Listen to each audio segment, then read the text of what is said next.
छत्रपती शिवाजी महाराज हे सर्वधर्मीय नव्हते असं वादग्रस्त वक्तव्य संभाजी भिडेंनी केलं। संभाजी भिडेंच्या या विधानामुळे नव्या वादाला तोंड फुटलंय। राष्ट्रवादी आमदार अमोल मिटकरींनी संभाजी भिडेंना प्रत्युत्तर देत टीका केली आहे। आंब्याचा सीझन आल्यामुळे भिडे बेताल बरळतायत असा टोला अमोल मिटकरी यांनी लगावलेला आहे।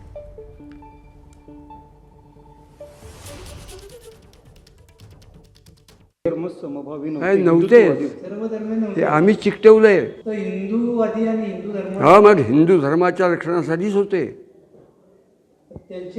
पण इतिहासाचा अभ्यास कमी आणि शिवाजी महाराज ह्या अलौकिक व्यक्तीचा उपयोग राजकारणासाठी करून घेण्याची हाव असलेले प्राध्यापक काय, व्याख्याते काय, शिक्षक काय, सगळे भाडोत्री।